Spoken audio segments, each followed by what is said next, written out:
It's Game 7 of the NBA Finals. The Pacers are playing in it. Everything at stake and so much to preview with Adam Friedman on today's Locked On Pacers podcast.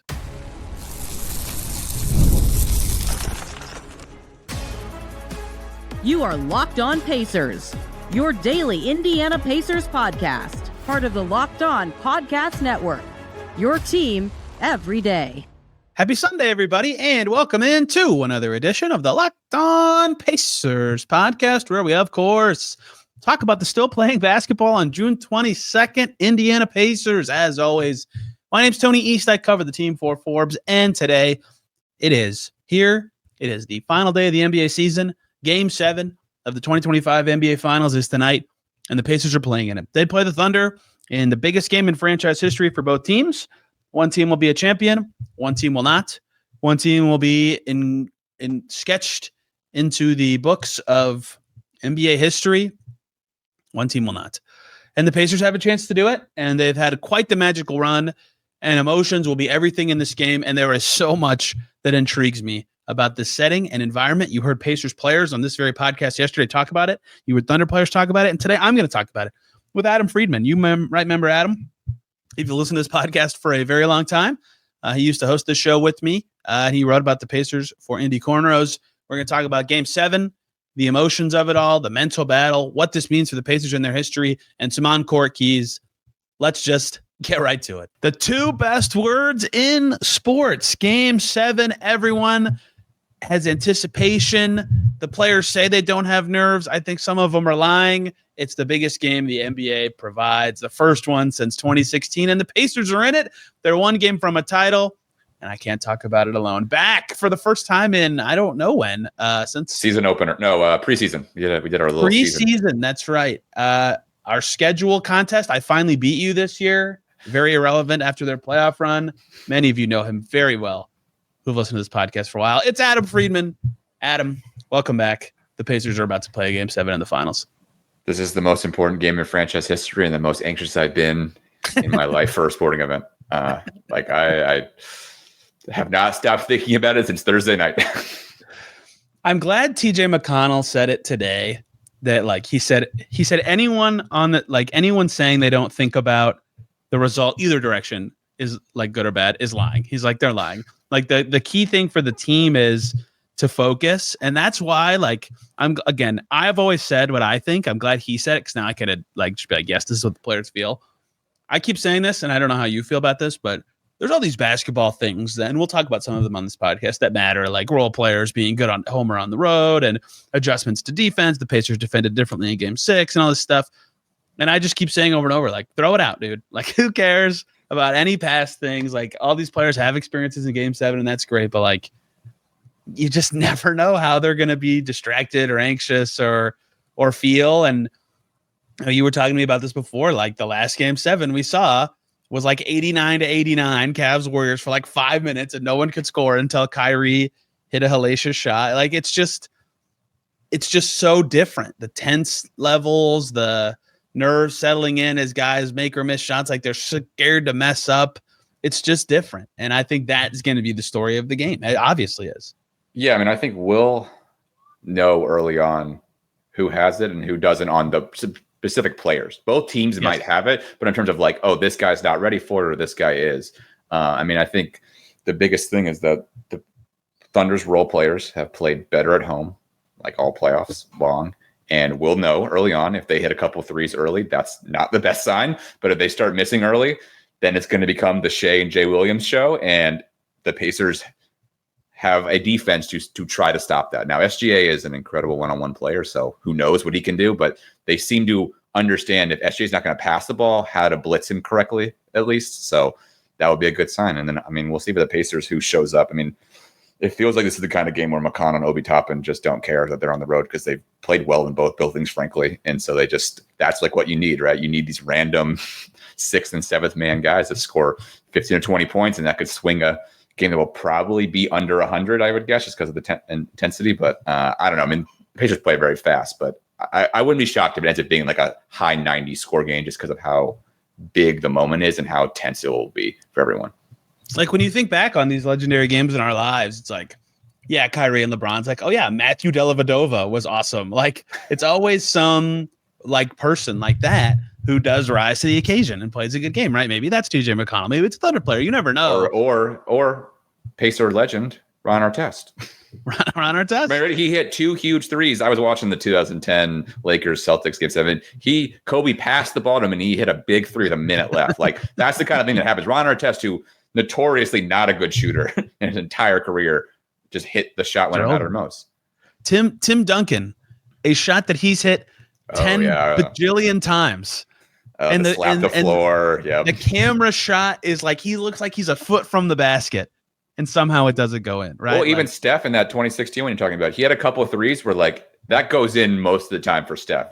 Dance in, step back, 1 foot, and like there was one that like hit the inside of the rim and just popped straight up and fell down. And like that shot goes in for Steph 90% of the time when it matters, except on this game 7 because it's like it's a random. It's NBA playoffs are designed to theoretically the best team should win, right? Over 7 games, the best team wins.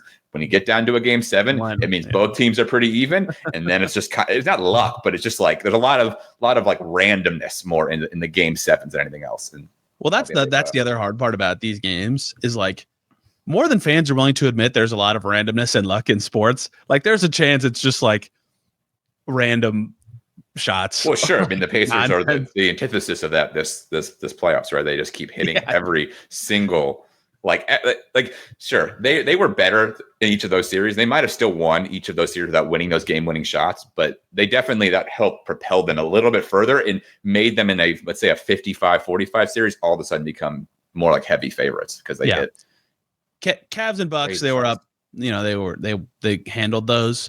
But like they're down 3-2 against New York, right? Like shot you never know. Each game, right? If they lose game 1, they win the next 3. The Cavs, they win game 3 anyways, right? There's a lot of even this series, right? There's always a response, right? Like I'm interested to see how the Thunder respond to the Pacers defense last game, right? And it seems like every time the Pacers have gone in the Thunder building, all of a sudden the passes are not quite as crisp. Ball's getting deflected just a little bit more, and it ends up really like kind of screwing them early, right? I mean, I feel like that was especially game 1 and 5, particularly in that first quarter. You could like feel, the passes are just like not quite as sharp as they have been at home. And then game 6, you felt like, they're making the right pass. Balls are hitting guys at the right part of the court. They're not risking it too low. So, I mean, that we might know that early on too if they're not turning over the ball if they're like kind of brought it. The jarring part of their road turnovers is twice the 2 games you just said. It's like they have 22, 25, whatever turnovers, and the Thunder have like 11 steals. So like over half their turnovers are just throw it into the backcourt, stupid screen, step out of it. It's like, what has happened? Like the ultimate brain farts happening over and over. Pascal Siakam's hands turned to butter for 5 minutes. Like it just doesn't. Yeah. It's been so weird, and that is something they really need to like. That's a basketball thing in this game that will mask itself as what I'm talking about, like nerves getting to you when you throw a bad pass. But like that's a basketball thing that will matter in this game among many. And yes, I'm glad you looked back and watched all these game 7 end of games that I needed to do. That would have made me. I didn't do all of them. I did like the last 3, and I watched a little bit of Pistons Spurs in 05, and then I remembered how much I hated the Pistons because how they beat the Pacers the year before, and also how terrible basketball. That wasn't terrible back then, but it was so slow. I mean, that game was like an 81-74 game or something like that. So I stopped kind of after the Kobe 2010 one. That's the other thing people keep saying that I'm very fascinated by, right?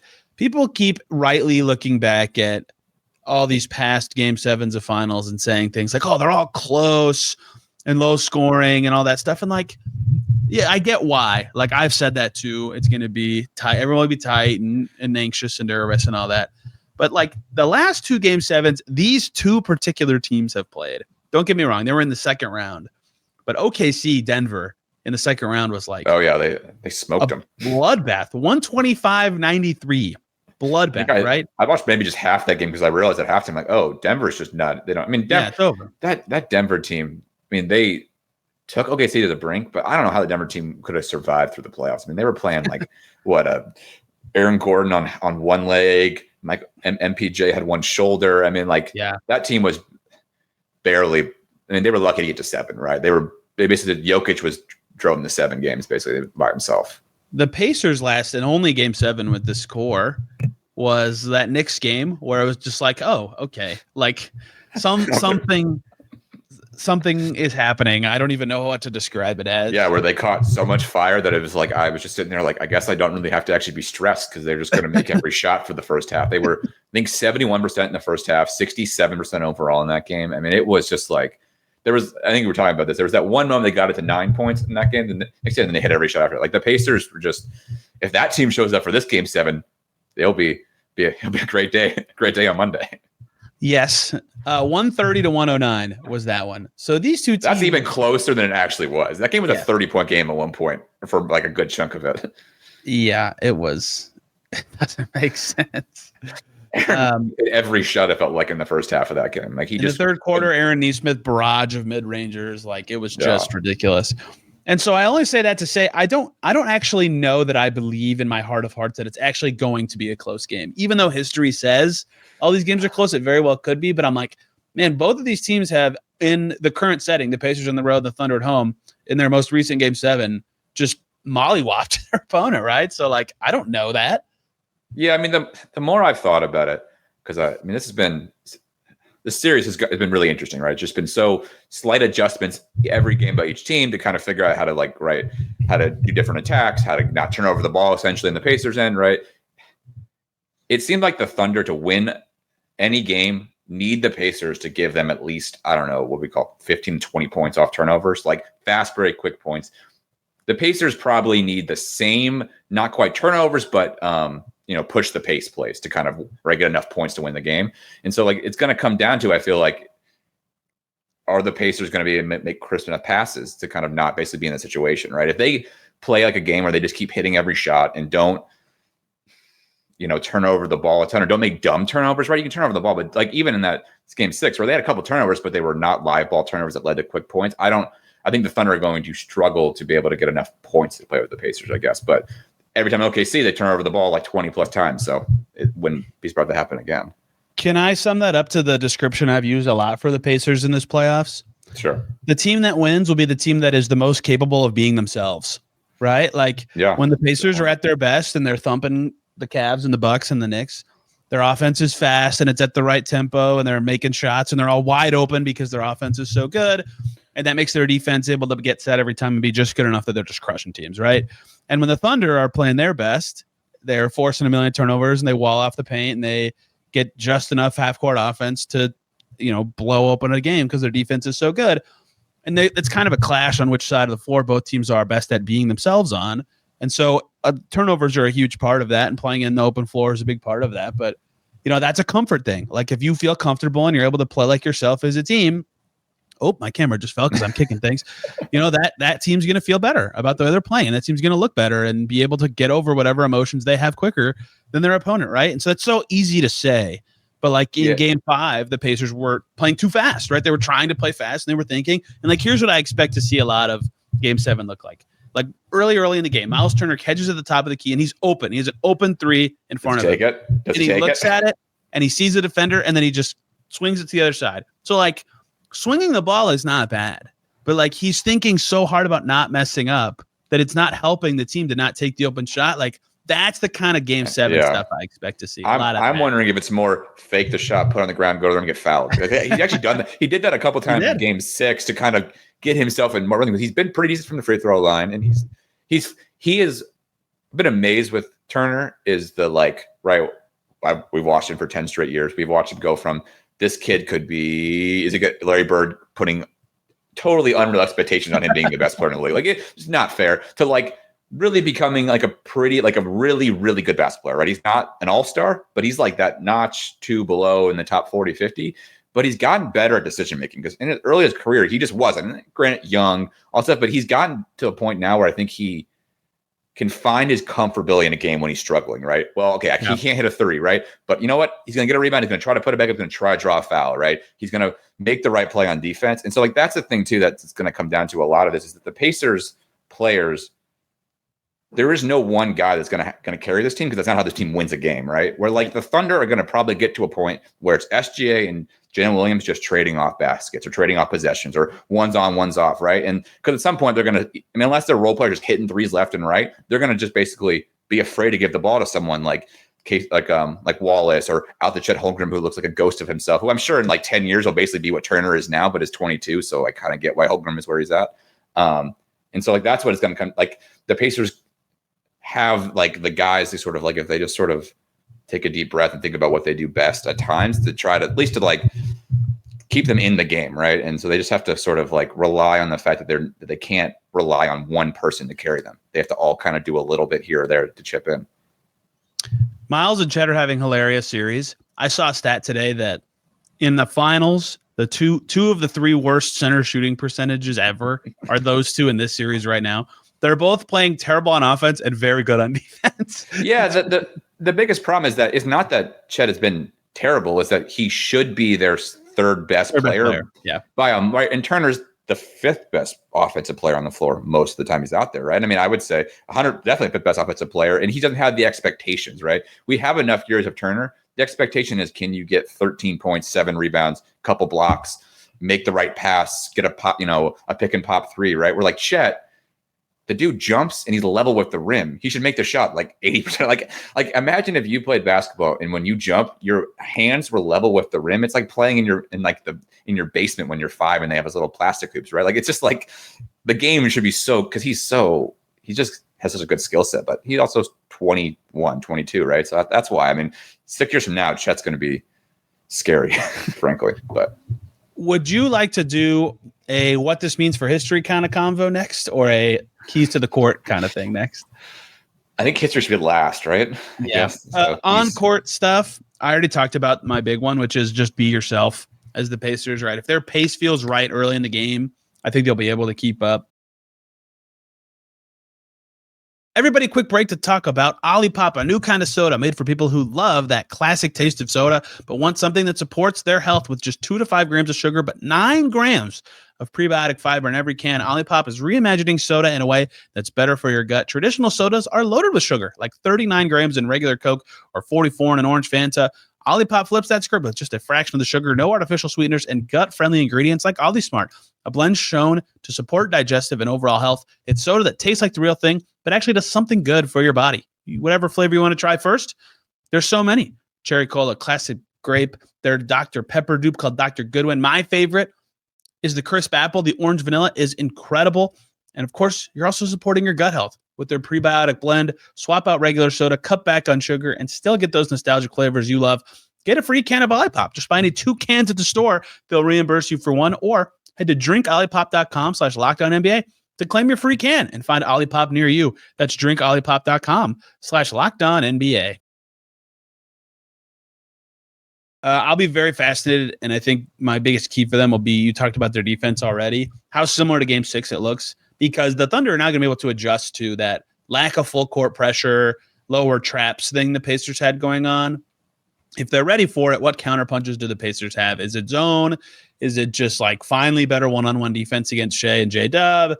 Is it some other wrinkle they can throw in? Because those two, as we saw at the end of Game 4 and in every moment of Game 5, can just take over at any moment, right? They have to be very crisp on defense. I have no doubt the Pacers offense will be close to good enough or good enough, right? They have only had one like real stinker of a game in this series on that end of the floor, but can they actually guard enough to give themselves a chance? And I know that's very generic and not like a key to the game, but their defense is kind of wax and wane. Giving up 120 to the Thunder like they did in Game 5 is such a death sentence. Like they've got to find a way to be disruptive and forceful and connected on that end, and they have sometimes, and they haven't at other times in the series. So I have a really dumb key, but this is what I think Love I've it. to before. So they're going to blitz SJ at some point. He's going to make that first pass. Probably going to go to either Chet, Kason Wallace, or Lou Dort. My guess is the ball ends up in Lou Dort's hand. Lou Dort takes his high arcing 24-foot three. Does that shot go in, or does it just miss wildly? And then does Shea feel like he has to take over the game, or that he can trust? Because in Game 5, he trusted his other guys, and every time the Pacers double team, I can remember a couple plays where Haliburton, the ball got out of Shea's hands, it got kicking around the court, and then someone hit a three, right? I think Aaron Wiggins had a three in that game, or maybe Kason Wallace did, or maybe Joe had one too. I mean, it was like that was the kind of thing, right? But if Shea has to take over this game, I do wonder if the Pacers have seen him enough to disrupt his bag of tricks, right? I mean, he could still hit all his shots fading away off his like right foot, but like it seems like Nembhard understands his timing a little bit better, and he's helped everyone else figure out Shea's timing in a sense that like they can try to disrupt it enough, right, to make him go, 13 of 26 or 10 of 26 instead of 18 of 26. I mean, and Jalen Williams in game 5 basically was able to score through a ton of contact really well, but like how repeatable is that? And so that's what I mean. Is like, is it going to come down to this ISO ball of those two, or will they trust their role players to do enough? And so that's like, because once they start hitting, if the role guys hit threes, the Pacers they're just kind of screwed. It's just like, it's so hard because you can't double team Shea, and Shea one-on-one is the best one-on-one player in the league. I mean, it feels like at times. I mean, he can hit anything from anywhere. maybe both teams' role players just can't miss, right? Is that off the table? Right. I mean, that would be the opposite of every game 7 in history, but would be so Pacers Thunder series. So it'd be like a 130 to 125 game, right? Like, because Naismith just rains threes left and right. Well, we talked about game 7, that Knicks game where they set the little shooting percentage record. Even in this series, the final series in game 1, they made 16 threes in that game, 15, 17. I don't remember. A lot. Right. The reason they had a chance late in that game was by being down 15 early in the fourth. Myles Turner banked in a 3. Yeah, but what he does sometimes. He's done that a few in the regular season. I've seen him hit that shot before. I don't know if it always goes in, but he does like to do that. It's not like the sidestepping bank from him. Toppin was feeling it in that game. Naismith made threes in that game. Siakam made threes in that game. Right, like they can do it in that building, right? So what if it's just like, oh, both teams are going to make 14 threes? So I have another question. I have a question for you. Do you? Yes. We haven't really seen it this series. Are we going to finally? I know he's hurt, but are we going to get one of those Haliburton? Like when I'm at my best, I am the best player. I'm one of the best, passers, non-turnover shooters in this league, right? Like we had in game 4 of the Knicks series. He played really good in game 6 of that series. I would say game 4 is his better game, but and I know maybe the calf is hurting him, but I assume he'll be on so much Advil that his leg will be numb and it'll be fine. He'll feel great.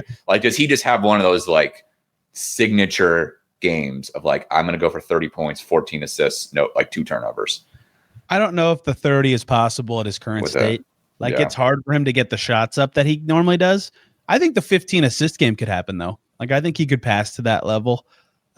He's still commanding attention. That was something I was really curious about in game 6 is how the Thunder would change their game plan defending him, knowing he was limited. And they were still terrified of him, and he forced them to basically put a guy the play most teams guard Haliburton is the way teams guard Curry. They stick a guy so close to him and they can follow him around the rim, which is a huge sign of respect for a player like that. And they don't really feel. I wondered if they would sag off a little, knowing he. But then he hit a 3 and he had a floater and he basically told you, you're gonna leave me because remember in Sacramento, he played as an off-the-ball shooting guard to De'Aaron Fox. Yep. So he has that skills. They just don't really ever do it because it's not their best strategy. But he hit that one kind of I think Nembhard hit him for the pass. I'm not trying to remember, but at the top of the key for a 3. So he can be a spot-up shooter and hit pretty well. I mean, he's a very good 3-point shooter when he's in general for considering how well he's guarded.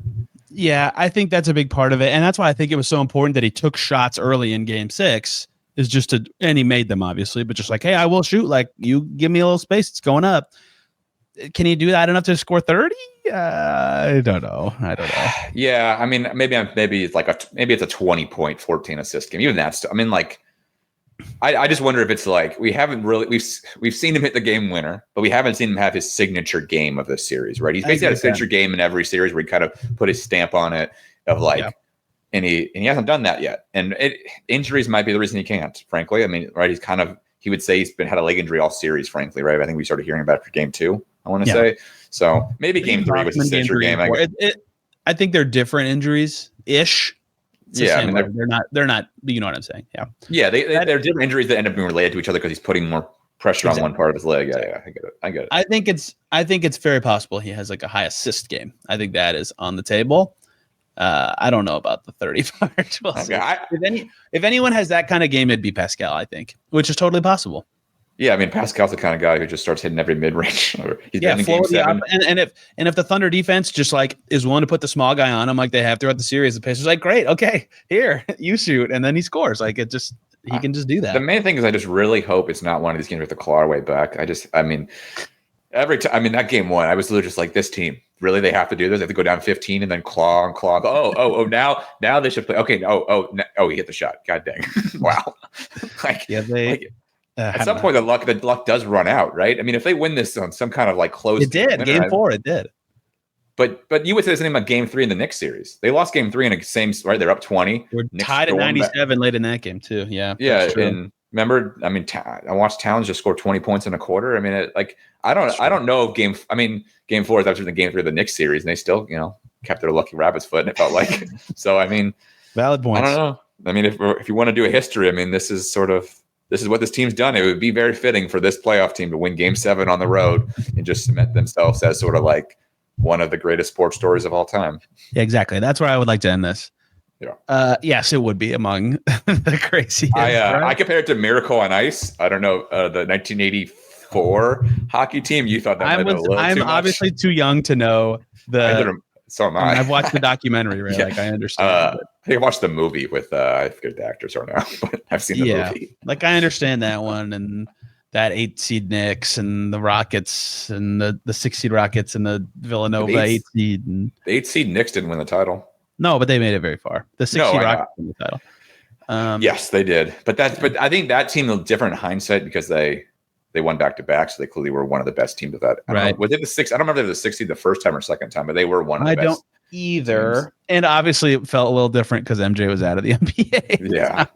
I mean, the best comparison is probably like 04 Pistons in terms of just like coming out of nowhere as a team and not having the superstar. And it would be fitting because that 04 Pistons that's something I've said the before Pacers. Too. Did beat the Pacers. They took out probably the best Pacer team of our lifetime until this team right now. Like literally until this team. How many times in the team building of the Pacers building through the middle did people cope and say something like, "Oh, if they build well enough, they could be the 04 Pistons." Well, that's every team that's in that what the middle trap, right? That 5 to 9 seed trap. Like, oh, we can just become the Pistons. And now they actually have become the Pistons. Now they'll say, but now if they win, everybody will say, "Well, gosh, I mean, they just one run away from me the 25. Yeah, and that Pistons team though, like in hindsight, right? They made like 5 Eastern Conference Finals in a row. They won a championship. They could have won back-to-back. They lost the Game 7 to San Antonio. I mean, there's a chance, right? This is like I was not saying an NBA championship run, but like the Pacers could make 3 or 4 conference finals in a row, and it could be we could be in the middle of that like 4 or 5 year run of like, oh, this team is consistently getting no, but they could be in the middle of like a pretty consistently decent run, right? Of just being one of the best 4 to 6 teams in the league every year. Haliburton's 25, right? Does Siakam age well? And I guess he played basketball. He hasn't played basketball. He's a later basketball guy, so maybe he's got a longer window. Turner just turned 30, I think, or is going to turn 30 next year, right? No, next year, yeah. Yeah, so like, I mean, McConnell, but I mean, I don't know. I feel like you can just keep that guy on ice and just bring him in the playoffs, be fine, right? Don't play him all season. He'll come back and come in the playoffs, play his hardest. I mean, that's all you really need, right? You don't need him to be a regular season guy. You're fine. What has happened to TJ McConnell's career that you're a put him on ice guy? Well, no, but like as he gets older, right? You don't need to play him all 82 games. Yeah. You play him 60, you play him 50, but he comes in the playoffs and is just a great playoff guy. So, yeah, the history part. Look, this is already their most successful playoffs ever, right? They won 3 finals games. Check. This is the great, but beyond the great sports stories and the history of how this season will be remembered by other teams in the league, like a chance for a franchise around for 50 plus years to win their first thing, like that is the history. And the Pacers never had a top 3 or 4 pick, and they managed to never. I don't think the Thunder did. That's number 2 overall, right? This Pacers team, the worst they did was the 6th pick for Mathurin, where they were probably one of the 5 worst teams that year. Otherwise, they really have not. This is all through just even the Walker year, they were good, and then they just got hurt. Yeah. Like this whole thing is margin moves, right? Yep. Getting top in here, deciding to keep McConnell, deciding to keep Turner, right? Naismith. It's all just 31 pick for Nembhard, right? Like it's just like, or whatever pick it was. Was it 31? Was it 31? Right. Yep. Right. He was the first. Yeah. On the other side of the draft. I mean, that's just like those margin moves. I mean, this is what like the NBA would want teams to be built, right? Like the Thunder are built like it, but they also made one of those like Celtics Nets all-time trades with Paul George, right? Which they got from us, which is just great to feel like we could have got SGA for Paul George at one point in our lives. I guess is the other funny part about this whole thing, I guess. But yeah, this is the way team building, I guess, is sort of they want it to be. How they will be remembered specifically, the result tonight will let us know. Adam, we did it. We finally got back together. I'm so nervous. I'm gonna be honest. I have been a Pacer fan since the 03-04 season. I was 7, so they were really great that year. I didn't understand how great they were. I have never had more anxiety over basketball games than this playoff run. And then particularly thinking about last game was really anxiety. Then they blew them the doors out. It's like, all right, I'm feeling better. They're up 30-3. They're going to win this game. And then I'm thinking, oh crap, 1 game for it all. This is rough. But outside of literally being the best team in the NBA and being the favorites the second the series starts, like you will never have this high of a % chance at a championship, probably, right? Like, I mean, unless you go up 3-1 in a series in the finals next. I mean, yeah. Well, they were this close to that too. You know what? Stop. I can't think about it. I can't do that right now. Okay, I'll help you. I'll help you cope with that. Obviously, in a month, we'll see what happens. We can talk about game 4 and how the chronological order of the series makes this argument not hit right because game 1 happened before game 4. But if you're going to be the person who says, if they just won game 4, it'd be over already. Yeah, if they just lost game 1, it'd also be over already. And game 1 was just as miraculous in the opposite direction. Game in the NBA playoffs, they feed off each other, right? Yes, and make adjustments. The chronological order makes my argument not. I mean, the Pacers' best benefit this playoff is basically they played 3 playoff games they should have lost, so they were able to adjust like they lost, but they won the game, right? Particularly that Knicks game in the East Conference Finals, right? But when you the Knicks game, right, they got crushed on the boards by Mitchell, and they solved that in game 2 of that series. Yeah, the Thunder, they didn't quite solve it, but the Thunder are obviously a better team, right? But that's the point. Each game is independent. You don't know, right? If we won game 4, maybe lose game 5, the Thunder come out with a whole different level of intensity for game 6, right? You just don't know. Nothing happens in a vacuum. They're all feeding into each other left and right. But that doesn't suit my argument as much. So I'm just going to choose to disagree with you. It's fine. You know what? It's your podcast. You can do whatever argument you want. Yes. Well, we'll see what tomorrow's podcast is about. The last one, talking about an individual game.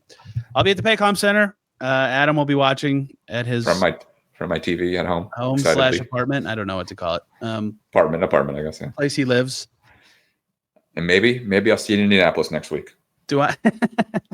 Do I even do the where can people find you thing, even though your online experience is I've basically gone off the internet. I mean, not entirely. I do work at a news publication, but I don't use Twitter that much anymore. Basically, I just use Twitter to see what's going on with the Pacers from your account. I just go, what's going on? Oh, okay. That's just what happened to Haliburton? Okay, what did Tony say? That's basically listen, I watched it happen. You've become, I would say, one of the go-to Pacer guys. I mean, if not the go-to one, I don't know who's on your. I mean, I know a couple guys that are competing with you for that spot, but I mean, you've been covering this team longer than anyone I can think of besides maybe Scott Agnes.